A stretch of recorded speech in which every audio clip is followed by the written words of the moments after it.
Página en Blanco es el nombre de este programa del canal Radio Huellas de Pedro Buda II.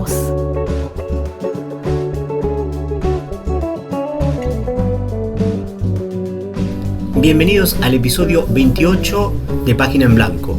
Mi nombre es Walter Rotela y este episodio va durante el sábado 31 de octubre de 2020 desde Montevideo, Uruguay. Ahora se puede escuchar también en las plataformas de Spotify y TuneIn. El canal Radio Huellas de Pedro Buda II está en iVoox.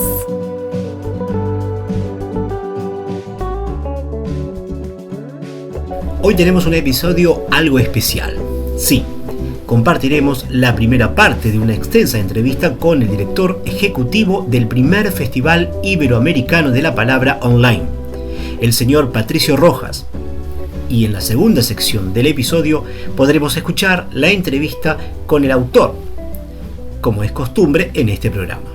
Hoy nos visita desde la ciudad de Empedrado, Corrientes, provincia argentina, la escritora y profesora de lengua y literatura, licenciada en letras, Evelyn Bochle. Los invito a escuchar, sin más preámbulos, la primera parte del episodio con las palabras de Patricio Rojas, que desde Antofagasta, Chile, accedió a mantener esta entrevista con Página en Blanco.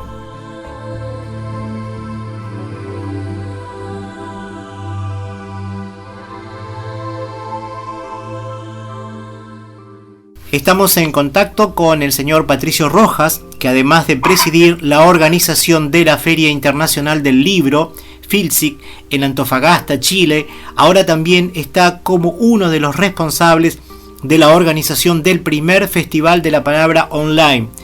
Bienvenido, Patricio Rojas, a Página en Blanco. Gracias por la entrevista. No, gracias a ti y a todo el público que te escucha, al programa tuyo, Página en Blanco, y en general a la audiencia del hermano país de Uruguay. Gran país, visitado más de alguna oportunidad por allá, y una de las tantas cosas que uno cuando visita Uruguay, la gran pena que uno le da es tener que regresar. Así que un abrazo a ti y a toda tu audiencia. Me alegro, sí, la verdad que sí, es un país chico pero con una gran diversidad y en todos los aspectos. Patricio, quería preguntarte, porque nosotros hemos ingresado al sitio, a la página web del evento del primer Festival Iberoamericano de la Palabra Online y en las redes sociales, y si bien pudimos leer algo sobre este evento que va a desarrollarse en noviembre, quisiéramos conocer por tu propia voz qué es lo que será en principio, qué es lo que está dispuesto, qué se piensa hacer en este primer evento multidisciplinario, si se quiere, ¿no? Mira, básicamente sí, el Festival Iberoamericano de la Palabra Online nace básicamente como una lógica de querer encontrarnos y reencontrarnos todos los actores que estamos detrás del libro y la lectura en el continente, ¿ya? Ha sido un año complejo, sí. Ha sido un año muy complejo para todo el mundo, si nadie ha dejado impávido este tema, ¿ya? Claro. Y especialmente a la gente del mundo de la cultura, porque la cultura de un u otro modo siempre es la gran perjudicada cuando hay este tipo de situaciones, porque se invisibiliza mucho el acontecer diario de la gente, de los trabajadores de la cultura, ¿ya? Sí. No así la obra que entrega, porque en cierto modo la pandemia la hemos ido superando gracias a la cultura, a la música, al teatro, al cine, es cierto. Pero básicamente la literatura también se invisibiliza mucho. Si bien tú estás leyendo un libro, todo el mercado editorial sino que hace un desastre. Claro. Hace una bomba atómica. Sí. Para libreros, toda la cadena de libros, autores, libreros, festivales, ferias del libro, qué sé yo. Es cierto. Tanto así que en la mayoría de las ferias del libro grandes del continente, Buenos Aires, Bogotá, qué sé yo, Lima, ahora Guadalajara, se han tenido que suspender o retomar en formato virtual. Claro. Con todo lo que implica un proceso de reconversión en un tema que ha sido absolutamente nuevo y de conocimiento para todos. Claro. Bueno, esa lógica, nosotros dijimos, ¿sabes qué? Tenemos que ser capaces de hacer un festival que convoque no solamente autores conocidos, sino que autores desconocidos, que son los grandes invisibles de este medio. No solamente aquella editorial muy fuerte en términos de venta de editoriales con cadena de distribución sino que aquella microeditorial que publica 50, 100 libros y que vende del mano a mano. Claro. Queremos también ubicar a todo el mundo que está a la mano con el tema del libro. Y hoy día, el gran pretexto que tenemos, ¿ya?, es esta oportunidad que nos entrega la pandemia, en medio de un desastre mundial, en medio de pena, de muerte, de todo lo que quiera, de todo el horror que ha aparecido, sí. Surge esta oportunidad. Sí. Una oportunidad de encontrarnos, de reencontrarnos, de conversar, de volver a formar redes y en el fondo sacar la cara nuevamente de un año que ha sido para ahogarnos. Claro.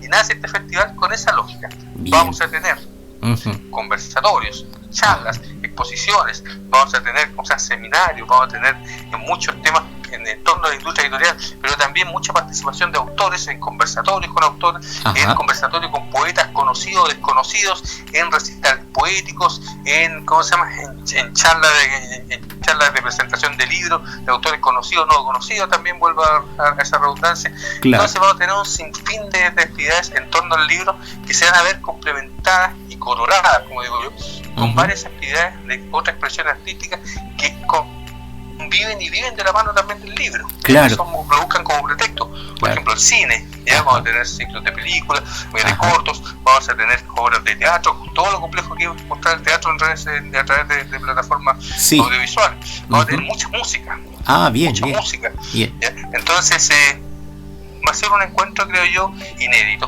totalmente, maravilloso, aprovechando la instancia de estas plataformas que hoy día nos permiten conectarnos con todos los lugares del mundo en tiempo inmediato y como si estuviéramos al lado, ¿ya? Claro. Que eso es lo bueno que dejó también este tema de este tiempo de pandemia.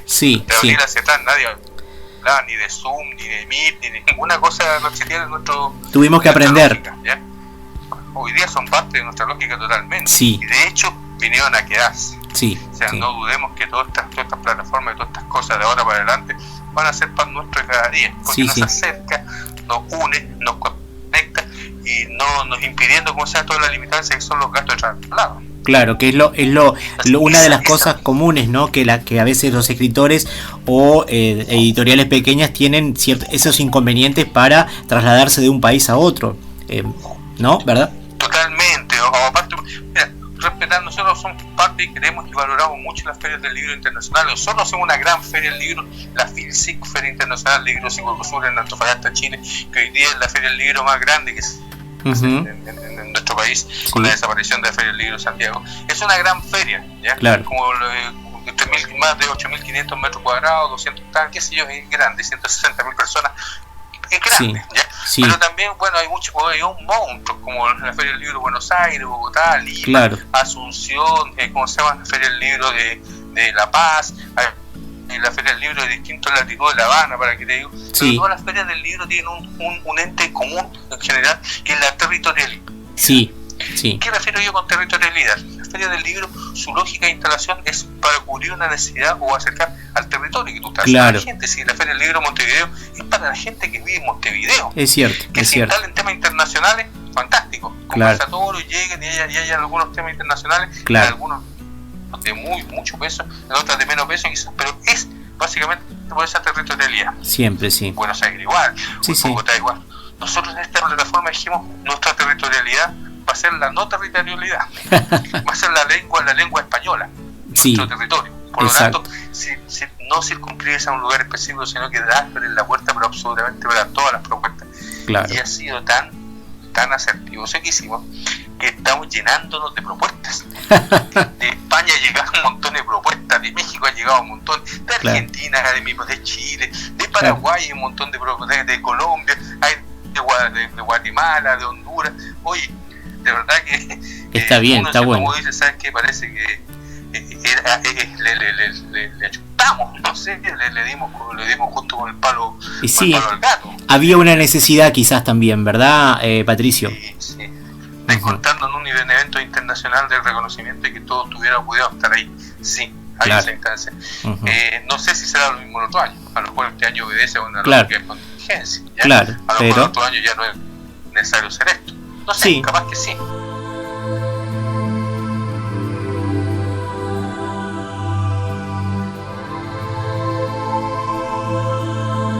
En el próximo episodio compartiremos la segunda parte de la extensa entrevista con el director ejecutivo del primer Festival Iberoamericano de la Palabra Online.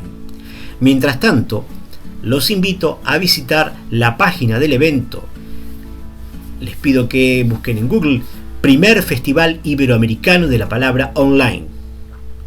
También pueden visitar su página en Facebook.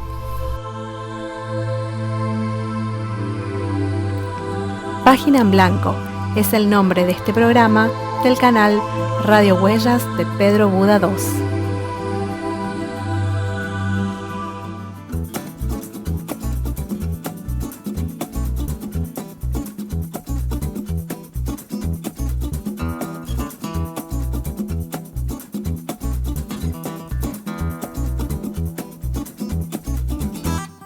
Ingresamos al espacio charlando con el autor que está frente a la página en blanco.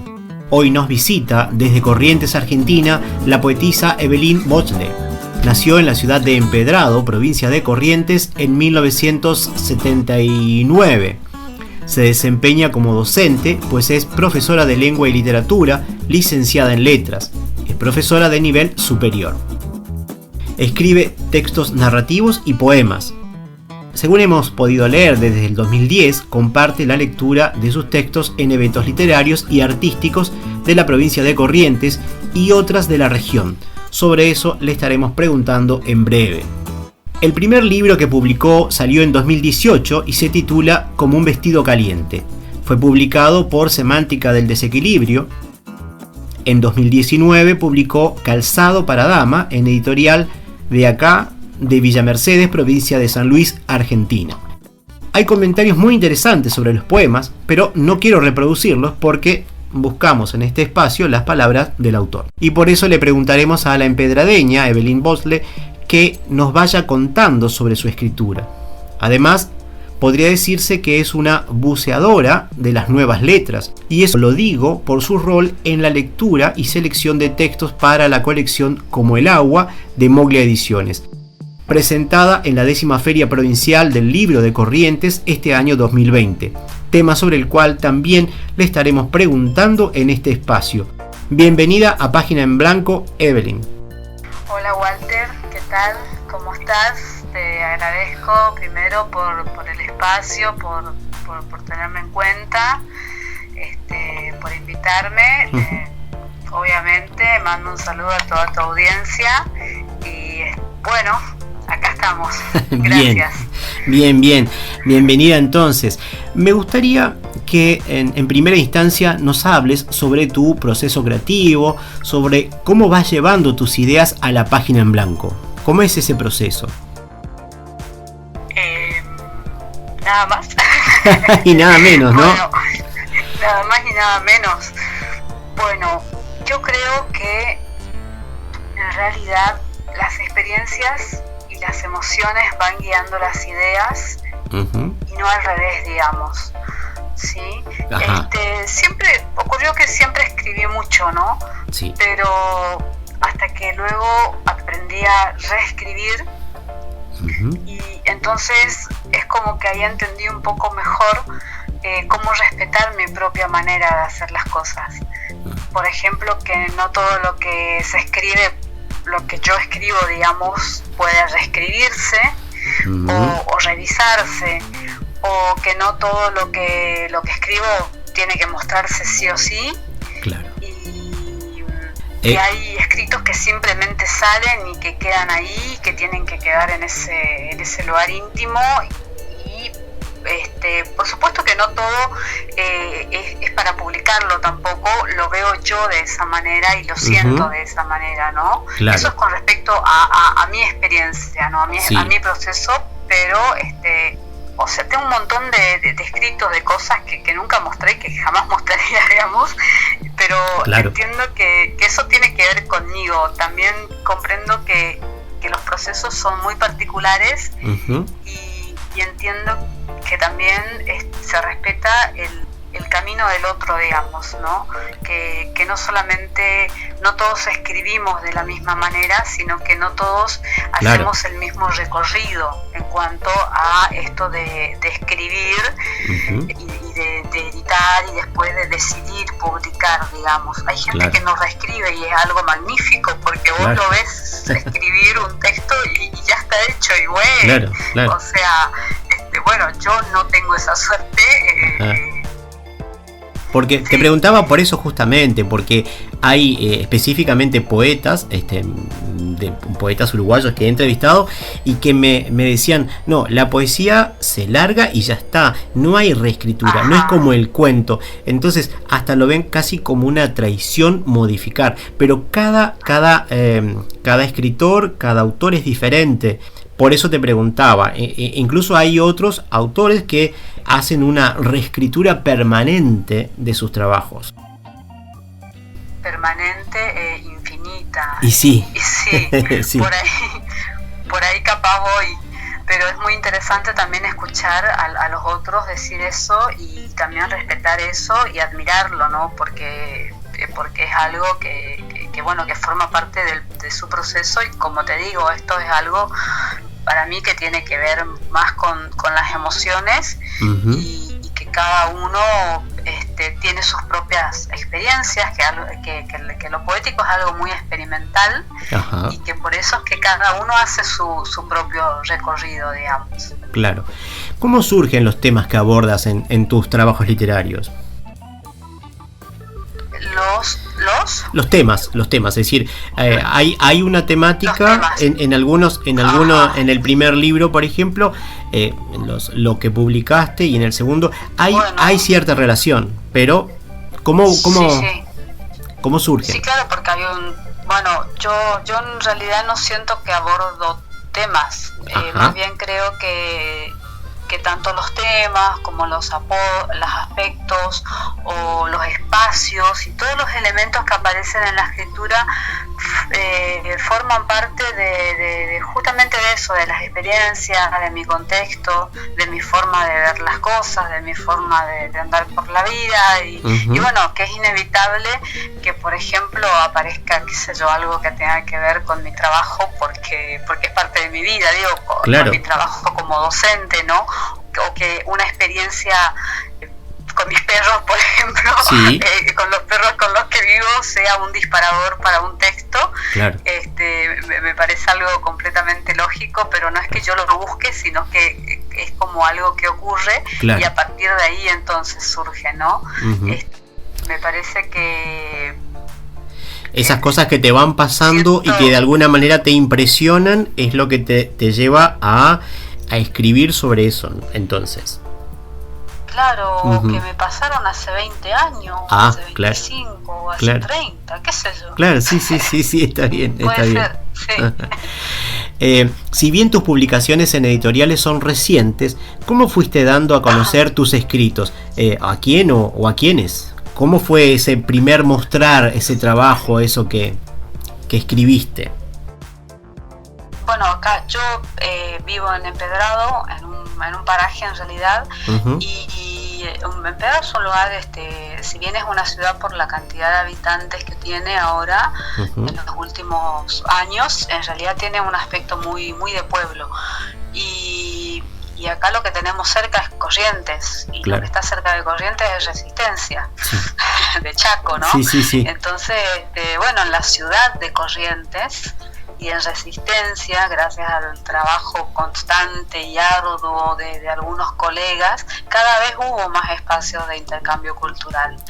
Y yo comencé a conocer y a transitar esos espacios hace unos 10 años, por ahí, cuando me empecé a mover, cuando ya yo tuve mi trabajo como docente, cuando ya podía irme unos días a Corrientes, unos días a Resistencia, y ahí entonces comencé a transitar esos espacios. Recuerdo que la primera feria a la que fui fue en Resistencia y fue en el CCU.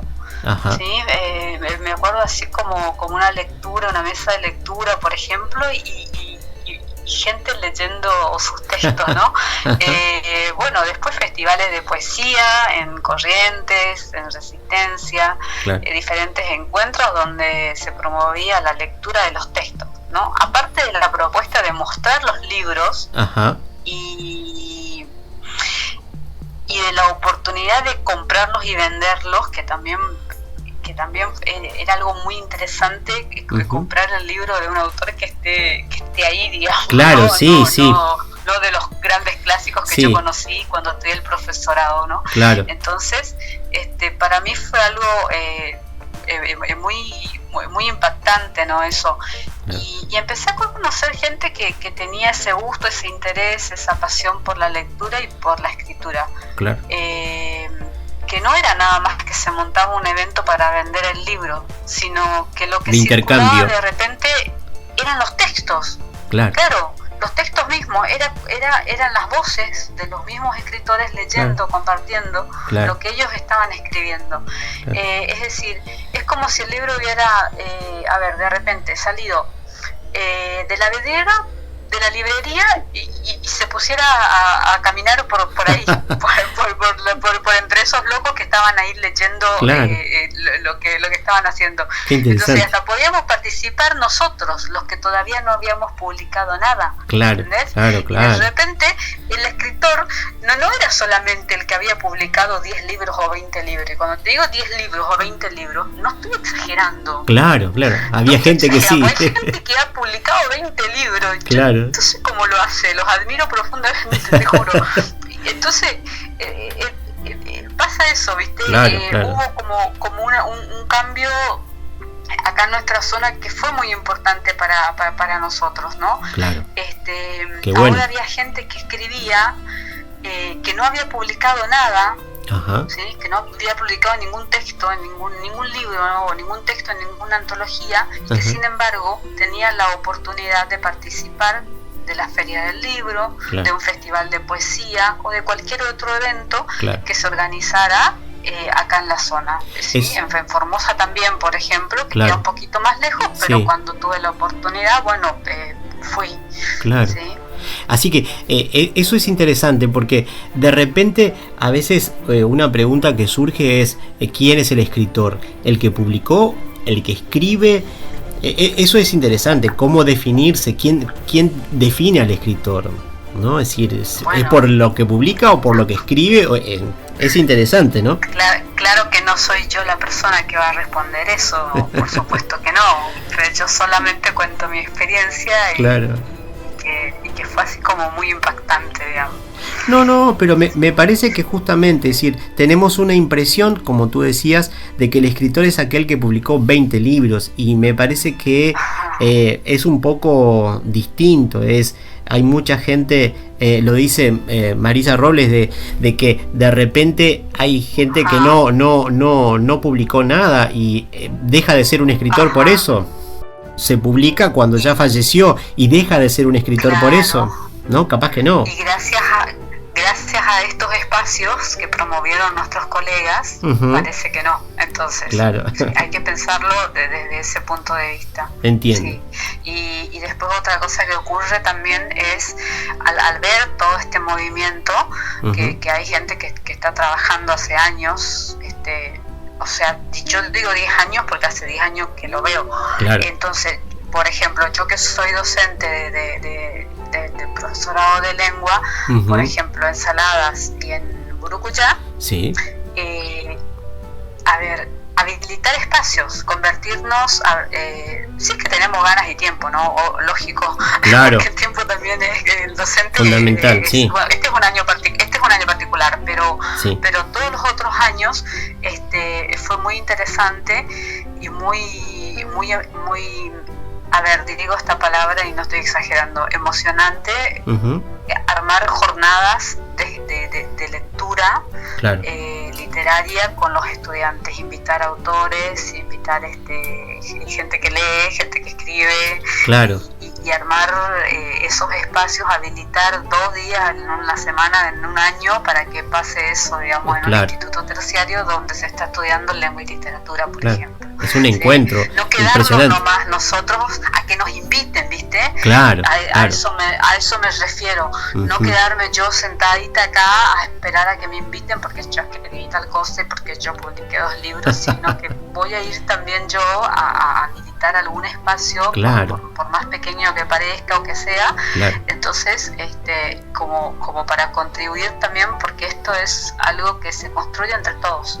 Claro, y creo que las tecnologías hoy lo permiten, es decir, tú haces una actividad para 10, 15 personas y sin embargo después lo subes a YouTube, lo subes a algún podcast y la gente lo puede escuchar en cualquier parte del mundo. Eso creo que es una gran diferencia que tenemos hoy, una gran posibilidad. Y bueno, este programa también surge de esa manera, ¿no? Este programa surge en tiempos de pandemia, y bueno, la tecnología permite muchas cosas. Pasando a otro tema, en 2018 llega Como un vestido caliente, con una mirada particular, me parece a mí, sobre la mujer y desde la mujer, sobre el cuerpo de esa mujer. Hay una búsqueda en esos textos, hay planteos, hay replanteos, preguntas o una suerte de respuesta. Por ejemplo, en el poema que menciona a las muñecas rusas y en los versos, una pasa a su lado unas cuantas veces al día, las mira, sin embargo, no se decide a rescatarlas. ¿Hay una búsqueda en ese texto? ¿Hay un planteo, un replanteo sobre la mujer o sobre la mirada? Bueno, a ver, en general lo que menos planteo son respuestas porque es lo que menos tengo. Bien. Por ahí, tal vez, por eso tardé tanto tal vez en interesarme por publicar algo, ¿no? Creo que en vez de que la incertidumbre o las inseguridades se conviertan en una imposibilidad o en un impedimento, me parece que entonces decidí en algún momento escribir desde ese lugar, ¿sí? Desde mi no saber, por decirlo de alguna manera. Bien. Esto no quiere decir que yo me esté desentendiendo de lo que escribo o de lo que decido publicar o de lo que decido editar, porque antes de la publicación tiene que haber un trabajo de edición. Claro. Eso es que vos hoy decías que hay una línea en común, hay una cosa que uno elige que aparece en el libro. Bueno, sí. En ese juego de las muñecas rusas, la verdad que sí, que siempre me llamaron la atención, porque fíjate que se meten una dentro de la otra o salen una de adentro de la otra. Ahí nomás ya me parece, lo pienso ahora, ¿no? Ahí ya hay una duda. O se meten una dentro de la otra o salen una dentro de la otra. ¿Qué es lo que pasa? O pasan las dos cosas. Entonces se convierte en un círculo vicioso y no sé... Y no sé por qué hay como un reconocimiento, también de eso, ¿no? Una las ve, pero no se anima a rescatarlas, ¿no? A rescatarlas, sí, puede ser. Bueno, esto...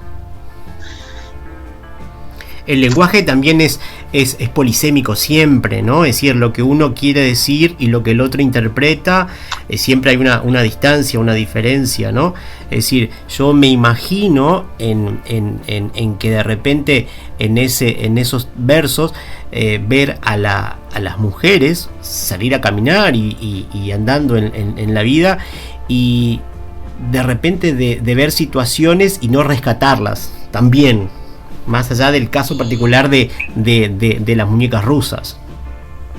Y yo creo que nada más polisémico o nada más nada más relacionado con el metalenguaje que ese juego de las muñecas rusas o como las cajas chinas, ¿no? Sí. Y por el otro lado, por el lado de la significación al que vos te estás refiriendo, me parece que ese texto yo en un primer momento no entendía muy bien.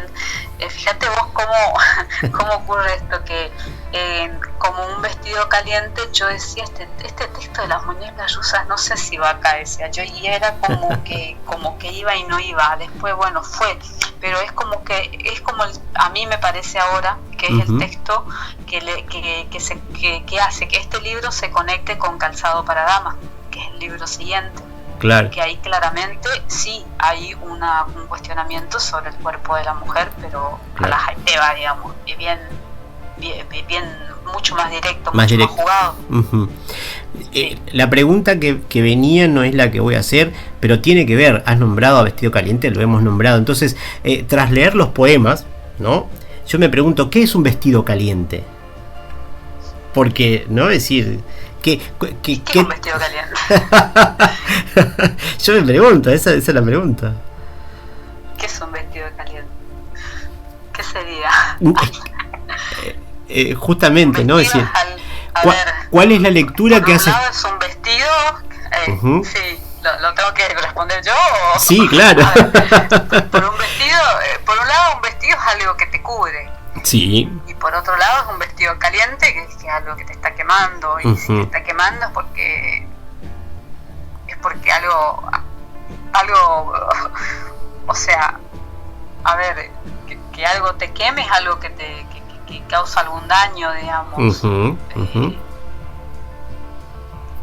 Con un vestido caliente. Bueno, de hecho es uno de los versos que está, el título es uno de los versos de uno de los textos. Claro. Tiene su importancia, creo que tiene mucha importancia. Por eso preguntaba. En el texto En Llevo el Cuerpo hay una mirada muy particular, una toma de conciencia, me parece a mí, un pensar en el cuerpo como esa porción de sustancia que permite visibilizar eso otro anterior y más profundo quizás, pero que está ahí. Por otro lado, una mirada sobre el objeto cuerpo, cual si fuese algo pesado, que debo transportar, una carga difícil de llevar. ¿Cuál es la lectura que tú sugieres para ese texto? ¿Cómo es tu mirada? Es decir, lectura, ¿nuestro cuerpo es algo que nos pesa? Claramente sí hay algo que pesa, molesta, quema, sí. Con respecto a qué lectura sugiero, yo jamás sugeriría una lectura. Perfecto, ¿no? Está bien. Podría guiar una lectura así en el ámbito docente, pero no sugeriría jamás una lectura sobre lo que ya publiqué, digamos. Perfecto. Ya está publicado. Perfecto.